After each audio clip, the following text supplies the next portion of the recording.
കോഴമോന്റെ രാജി ആവശ്യപ്പെട്ട് യുവമോർച്ചയുടെ PSI ആസ്ഥാനത്തേക്കുള്ള March.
Kozhikode നിന്ന് വാർത്തകൾ പുറത്തു വരുമ്പോൾ PSCയുടെ ഡയറക്ടർ ബോർഡ് മെമ്പറാക്കാമെന്ന് പറഞ്ഞ് 60 ലക്ഷം രൂപ തട്ടിയിട്ടുള്ളത് കേരളത്തിലെ പ്രധാനപ്പെട്ട വകുപ്പ് കൈയാളുന്ന മുഖ്യമന്ത്രിയുടെ പിണിയാളന്മാരാണ്.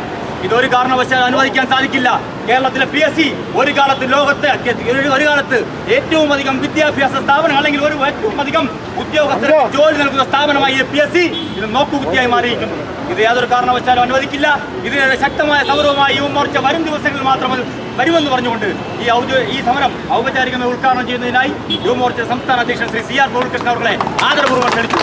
ഈ PSC എന്ന് പറയുന്ന സ്ഥാപനം, ഈ സ്ഥാപനത്തിന്റെ പേര് മാറ്റി അത് AKG സെന്റർ അനക്സ് 1 എന്നുള്ള ബോർഡ് ഇവിടെ സ്ഥാപിക്കണമെന്ന് ഈ PSC അധികാരികളോട് ഞാൻ ആവശ്യപ്പെടുകയാണ്. ഇവിടെ PSC എന്ന ഒരു ബോർഡും വെച്ചുകൊണ്ട് ഈ സ്ഥാപനം ഇങ്ങനെ തുറന്ന് പ്രവർത്തിക്കുന്നത് കൊണ്ട് യാതൊരു കാര്യവുമില്ല. ഇവിടുത്തെ ഉദ്യോഗാർത്ഥികൾക്ക് നിയമനം കൊടുക്കാൻ ഈ PSCക്ക് സാധിക്കുന്നുണ്ടോ? ഇവിടെ PSC വഴി നടക്കുന്ന നിയമനങ്ങളെല്ലാം പാർട്ടി നിയമനങ്ങളാണ്. DYFI നേതാക്കന്മാരുടെ ഭാര്യമാർക്ക്, DYFIക്ക് വേണ്ടി വിടുപണി ചെയ്യുന്നവർക്ക്, CPMന് വേണ്ടി വിടുപണി ചെയ്യുന്നവർക്ക്, അത്തരക്കാർക്ക് മാത്രം നിയമനം കൊടുക്കുന്ന ഇടമായി ഈ PSC ആസ്ഥാനം മാറിക്കഴിഞ്ഞിരിക്കുകയാണ്. ഇവിടെ ഒരു ചെയർമാൻ ഇരിക്കുന്നുണ്ട് ഞെളിഞ്ഞ് AC റൂമിൽ. 4 ലക്ഷം രൂപ ആക്കി ആ വിദ്വാന്റെ ശമ്പളം ഉയർത്തണമെന്നാണ് മുഖ്യമന്ത്രിക്ക് കൊടുത്തിരിക്കുന്ന ശുപാർശ. ഇവിടെ പ്രധാനമന്ത്രിക്ക് പോലും കിട്ടുന്നില്ല ഈ പൈസ. 4 ലക്ഷം രൂപയാക്കണം പോലും PSC ശമ്പളം. 3.25 ലക്ഷം രൂപയാക്കണം പോലും ഈ PSC അംഗങ്ങളെന്ന് പറഞ്ഞ് ഒരു വകക്ക് കൊള്ളാത്ത 10-21 എണ്ണം ഈ കേരളത്തിൽ അങ്ങോളം ഇങ്ങോളം നടക്കുന്നുണ്ടല്ലോ. അവർക്കെന്ത് PSC എന്തിനെ പറ്റിയൊന്നും ധാരണയുണ്ടോ? പാർട്ടിക്കാർക്ക് പൈസ കൊടുത്ത് അങ്ങനെ കോഴ കൊടുത്ത് വാങ്ങിയ പോസ്റ്റിലിരിക്കുന്ന 21 അംഗങ്ങളുണ്ട്. അവന്മാരുടെ ശമ്പളമാണ് പോലും 3,75,000 രൂപയാക്കി വർദ്ധിപ്പിക്കേണ്ടത്. പ്രിയപ്പെട്ടവരെ, ഇത്തരത്തിൽ PSC എന്ന് പറയുന്ന ഒരു ഭരണഘടനാ സ്ഥാപനത്തിന്റെ വിശ്വാസ്യത പൂർണ്ണമായി തകർക്കപ്പെട്ടിരിക്കുന്നു. മുഖ്യമന്ത്രി നിയമസഭയിൽ പറഞ്ഞതോ ബോധപൂർവമായ ശ്രമം നടത്തുന്ന പോലും ഈ AKG സെന്ററിന്റെ വിശ്വാസ്യത തകർക്കാൻ വേണ്ടിയെന്ന്. മുഖ്യമന്ത്രി, ഇത് വെറും AKG സെന്ററാണ്, ഇത് PSC ആസ്ഥാനമല്ല. നിങ്ങൾ നോക്ക്, നിസാമും ശിവരഞ്ജിത്തും SFIയുടെ നേതാക്കന്മാർക്ക് എങ്ങനെയാണ് പോലീസ് റാങ്ക് ലിസ്റ്റിൽ ഉന്നതമായിട്ടുള്ള റാങ്കുകൾ കിട്ടിയത്? പേര് പോലും അക്ഷരം തെറ്റാതെ എഴുതാൻ അറിയാത്ത ഈ നിസാമും ശിവരഞ്ജിത്തും എങ്ങനെയാ PSC പരീക്ഷയിൽ ഉന്നത റാങ്കുകൾ കിട്ടിയത്?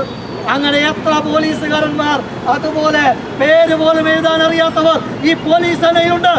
അത്തരത്തിലുള്ളൊരു തെമ്മാടിയാണ് ഇപ്പം ഞങ്ങളുടെ പ്രവർത്തകന്മാർക്ക് നേരെ ലാത്തിച്ചാർജ് നടത്താൻ നോക്കിയത്. ഞങ്ങൾ പോലീസിന് നേരെ കയർത്തിട്ടൊന്നുമില്ലല്ലോ. ഞങ്ങൾ പോലീസുകാർക്ക് നേരെ അക്രമം വഹിച്ചുവിട്ടിട്ടില്ല. ഒരു ഫിറോസ് ഖാൻ എന്ന് പറയുന്ന ഒരു എംബോക്കി, ആ എംബോക്കി ഞങ്ങൾ നോക്കമുക്ക് വെച്ചിട്ടുണ്ട്. ആ ഫിറോസ് ഖാൻ എങ്ങനെയാണ് ഈ പോലീസ് യൂണിഫോം കിട്ടിയത് എന്ന് പരിശോധിക്കണ്ടേ? നിസാമിനെയും ശിവരഞ്ജിത്തിനെയും പോലെ കോപ്പി അടിച്ചിട്ടാണോ എടോ ഫിറോസ് ഖാനെ നിങ്ങൾ ഈ തിണ്ണമടക്ക് ഞങ്ങളോട് കാണിക്കുന്നത്? ഈ ഫിറോസ് ഖാനെ പോലെയുള്ള ആളുകൾ, കുറേ ആളുകൾ ഈ പോലീസ് സേനയിൽ കയറിയിട്ടുണ്ട്. ഞങ്ങളെ അങ്ങനെ തിണ്ണമുടക്ക് കാണിച്ച് ഓടിപ്പിക്കണ്ട. പിണറായി വിജയനോട് കൂറുണ്ട് എങ്കിൽ അതങ്ങ് AKG സെന്ററിൽ പോയി കാണിച്ചാൽ മതി. ഫിറോസ് ഖാനെ എന്ന് പറയുന്നത് കാട്ടിയില്ല. ഈ ഫിറോസ് ഖാനെ ഞങ്ങൾ നോട്ടമിട്ട് വെച്ചിട്ടുണ്ട്. ഞങ്ങളെ ഇനിയും സമരവുമായി ഈ PSC ആസ്ഥാനത്തും സെക്രട്ടേറിയറ്റിലൊക്കെ വരും ഫിറോസ് ഖാൻ. അന്ന് ഈ പിണറായിയുടെ കൂറും കൊണ്ട് ഞങ്ങളുടെ മുന്നിൽ വരണ്ട എന്ന് ഓർമ്മിപ്പിക്കാൻ ഞാൻ ആഗ്രഹിക്കുകയാണ്. പ്രിയപ്പെട്ടവരെ, ഇവിടുത്തെ ഉദ്യോഗാർത്ഥികൾ ജോലിക്ക് വേണ്ടി രാത്രിയും പകലും കഷ്ടപ്പെട്ട് പഠിച്ച് ജോലിയുണ്ടോ? ഇവിടെ 10,000-കണക്കിന് ഉദ്യോഗാർത്ഥികളാണ് പോലീസ് റാങ്ക് ലിസ്റ്റിൽപ്പെട്ട മിടുക്കന്മാരായിട്ടുള്ള ഉദ്യോഗാർത്ഥികൾ.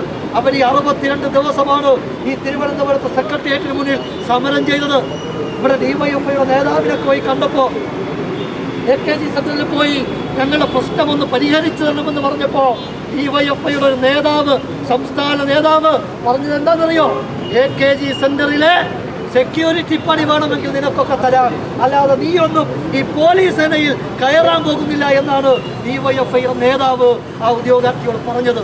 പ്രിയപ്പെട്ടവരെ, 62 ദിവസം സമരം ചെയ്തിട്ട് അവിടെ റാങ്ക് ലിസ്റ്റ് നീട്ടിക്കൊടുത്തോ? ആ റാങ്ക് ലിസ്റ്റിൽ നിന്ന് 30% പോലും നിയമനം നടന്നിട്ടില്ല. 2019 നോട്ടിഫിക്കേഷൻ വന്ന ആ റാങ്ക് ലിസ്റ്റ് 20 വയസ്സുള്ള ഒരു ചെറുപ്പക്കാരൻ ജനറൽ കാറ്റഗറിയിൽപ്പെട്ട ഒരാളെ സംബന്ധിച്ചിടത്തോളം അവന് വേറെ ചാൻസ് ഇല്ല. 30% താഴെ മാത്രം നിയമനങ്ങൾ നടത്തി ആ റാങ്ക് ലിസ്റ്റിന്റെ കാലാവധി അവസാനിച്ചു. ഇപ്പൊ പറയുന്നത് പുതിയ ലിസ്റ്റ് വന്നിട്ടുണ്ട്, അതിൽ നിന്ന് നിയമനം നടത്തുമെന്നാണ്. ഈ പുതിയ ലിസ്റ്റ് ഉണ്ടല്ലോ, ആ ലിസ്റ്റ് 9 മാസം മാത്രമാണ്. ഇനി ബാക്കിയുള്ളത് മാധ്യമ സുഹൃത്തുക്കളുടെ അറിവിലേക്കായി ഞാൻ പറയുന്നു. ആ 9 മാസം ബാക്കി നിൽക്കെ ഒരൊറ്റ നിയമനം പോലും ഈ പിണറായി വിജയൻ സർക്കാർ ആ പോലീസ് റാങ്ക് ലിസ്റ്റിൽ നടത്തിയിട്ടില്ല. മറ്റൊരു റാങ്ക് ലിസ്റ്റ് ഉണ്ട്, ഇവിടുത്തെ ഡ്രൈവർമാരുടെ തസ്തിക. ഇവിടെ PSC ആസ്ഥാനം എന്നൊക്കെ പറയുന്നത് അർഹതപ്പെട്ടവർക്ക് ജോലി കൊടുക്കുന്ന സ്ഥാപനം എന്നൊക്കെയല്ലേ പറഞ്ഞത്? ഈ PSC ആസ്ഥാനത്ത് താൽക്കാലികക്കാർ ജോലി ചെയ്യുന്നുണ്ട്. PSC ആസ്ഥാനത്തെ ഡ്രൈവർ തസ്തികകളിലേക്ക് പല തസ്തികകളിലും ഇപ്പോഴും തുടരുന്നത് താൽക്കാലികക്കാരാണ്. 2500ഓളം താൽക്കാലിക ഡ്രൈവർമാർ ഈ കേരളത്തിൽ വിവിധ വകുപ്പുകളിൽ തുടരുകയാണ്. ഹൈക്കോടതി പറഞ്ഞു, ഇത്തരത്തിൽ നിയമനം നടത്തുമ്പോൾ റാങ്ക് ലിസ്റ്റിൽ നിന്ന് നിയമനം നടത്തണം, താൽക്കാലിക നിയമനം ആ റാങ്ക് ലിസ്റ്റിൽ നിന്നും നടക്കണം എന്ന് പറഞ്ഞിട്ട് ആ ഹൈക്കോടതി വിധിയെപ്പോഴും കാറ്റിൽ പറത്തിക്കൊണ്ട് വേണ്ടപ്പെട്ടവരെ നിയമിക്കുകയാണ്. എന്താ കാരണം? ഇവിടുത്തെ ഉദ്യോഗസ്ഥന്മാർക്ക് വീട്ടിൽ മീൻ വാങ്ങിക്കൊടുക്കാൻ ഇവർ പോകണം, അവരെ പിള്ളേരെ സ്കൂളിൽ കൊണ്ടുവിടാൻ ഈ ഡ്രൈവർമാർ പോകണം. ഇങ്ങനെ നല്ല ഉദ്യോഗാർത്ഥികൾ കഷ്ടപ്പെട്ട് പഠിച്ചവർ ഈ പണിയെടുക്കില്ല, വിടുപണി ചെയ്യില്ല. അതുകൊണ്ടാണ് ഇത്തരത്തിൽ പാർട്ടിക്ക് വേണ്ടപ്പെട്ട ആളുകളെ വിടുപണി ചെയ്യുന്നവരെ ഇത്തരം തസ്തികളിലേക്ക് നിയമിക്കുന്നത്. കേരളത്തിലെ മുഴുവൻ പഞ്ചായത്തുകളിലും ഇത്തരത്തിൽ താൽക്കാലിക അടിസ്ഥാനത്തിൽ ജോലി ചെയ്യുന്നവരാണ്. പകർച്ചപ്പനി വ്യാപിച്ച് 1.5 ലക്ഷം ആളുകളും ദിവസവും പരിശോധനയ്ക്കെത്തുകയാണ്, ചികിത്സക്കെത്തുകയാണ്. ആവശ്യത്തിന് ഡോക്ടർമാരുണ്ടോ? ആവശ്യത്തിന് നഴ്സുമാരുണ്ടോ? റാങ്ക് ലിസ്റ്റുകളിൽ നിന്ന് നിയമനം നടക്കാത്തത് എന്താ? ഇവിടുത്തെ വിദ്യാഭ്യാസ സ്ഥാപനങ്ങളിൽ ആവശ്യത്തിന് അധ്യാപകരുണ്ടോ? ഒരു മേഖലകളിലും നിയമനമില്ല. ഏറ്റവും കൂടുതൽ തൊഴിലില്ലായ്മ നിരക്ക് അത് കേരളത്തിലാണ്.